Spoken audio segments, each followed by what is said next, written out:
Welcome to this Windows and computer channel, and we've got some official release date and news, and the name is pretty much this, and we know a lot more now. So it's official, and this is news coming from Mary Jo Foley that kind of found out a few things. So, Windows 10 May 2020 update is coming out this month. It was scheduled to come out at the same time as Patch Tuesday. And actually, OEMs, the manufacturers, would have gotten this on April 28th if everything would have gone right. But there's a 0-day flaw that they will fix on Patch Tuesday. And that meant they didn't want to send this out without this being fixed and tested a little bit. So they actually moved the release date a little later. So the May 2020 update is going to be generally available to whoever will go and check out Windows Update on May 28th, 2020. So this is the official release date, May the 28th, 2020. Windows 10 May 2020 update will be released. So also they did apparently part of the reason they're delaying a little bit also towards the end of the month. They wanted to make sure that, this doesn't arrive at a moment that is too delicate with what's happening with COVID-19.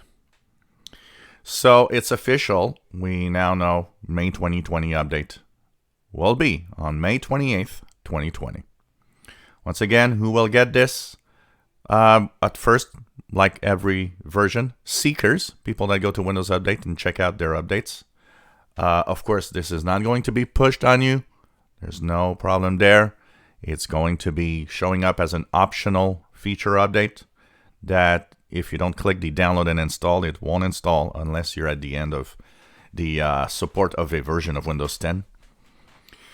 It is going to be a download that's going to be roughly about 4 gigabytes. So, just notice if you are on a data cap for around 4 gigabytes of download. It can be, of course, like I said, if you're on, for example, the May or November 2019 update, you can wait. You can even wait till the next version. But the next version will need this version to install because it's a cumulative update. So we are here. We're at that new version. This is going to be a big install. So when you install it, it kind of reinstalls Windows basically in your system. The common questions that I get, is this going to erase my files and my programs? No, it's not. It will keep everything. That said, you should always have a backup. Anybody that doesn't have a backup is just waiting for trouble. You will someday lose your data because you didn't back up. And it's not just because of Windows. It's because there could be a lot of things happening. It could be even your hard drive can even fail. It's something that you got to know. Maybe you could get a malware, a ransomware that encrypts all the data and lose everything. Backups are not something that you should eventually do one day. It's something you should always have, and that's it. People that don't have backups and lose everything and then get mad, well, the only person to blame is you and nobody else. You should have a backup. As for the minimum requirements, they're pretty much the same minimum requirements that was on the May and November 2019 update. That means that pretty much any device that updated to the May or November update will be running the May 2020 update. And as for performance, it's pretty much the same, maybe even a little faster because it does tweak and have a little bit of tweaking of, remember that we still live in an era where there's all of these, flaws in the Intel and AMD chips, and that these are mitigated. So every version kind of tweaks this, tries to perform better by actually having better options to mitigate the problems. So this version, runs well and runs better. It has also some new ways of actually using the memory and also the latest CPUs. There's new features that it can actually use to basically tweak and kind of have better enhanced use of each cycle of the CPU. So these are little tweaks, internal tweaks that happen all the time in different versions. But overall, you'll see that this version is as fast as the previous one. I see some people saying, well, I've got problems with frame rates on games. It has nothing to do with the Windows operating system, honestly. It has to do with, bad drivers for whatever you're using. I play games on May 2020 update, and I can tell you they are as fast and have no lag and no problems. The frame rates are great.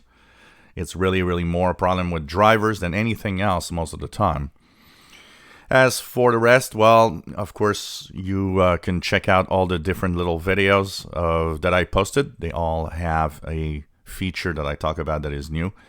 There's a lot of little things, but no really big front-facing feature that you're going to say, oh, wow, I want this for that reason for most part. Most people will update to this and not even see a difference. So that's it. So what's next after that? Well, what's next is the 20H2 version. That will be the next version this fall. That is going to come in the form of a cumulative update. Just like last year's May 2019 update was pushed to the November 2019 update, simply with a cumulative update. This is going to be the same. So the May 2020 update is 19041. That's its build number.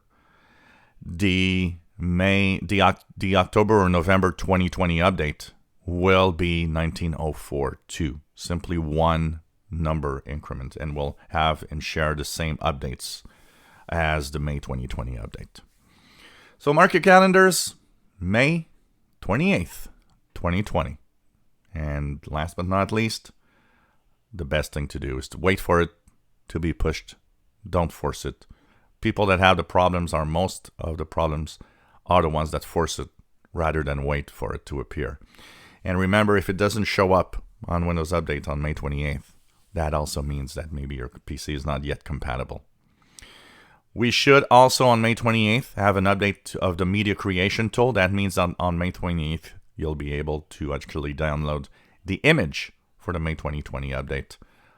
Probably on that day or in the days that will follow. If you enjoy my videos, please subscribe, give us thumbs up. Thank you for watching.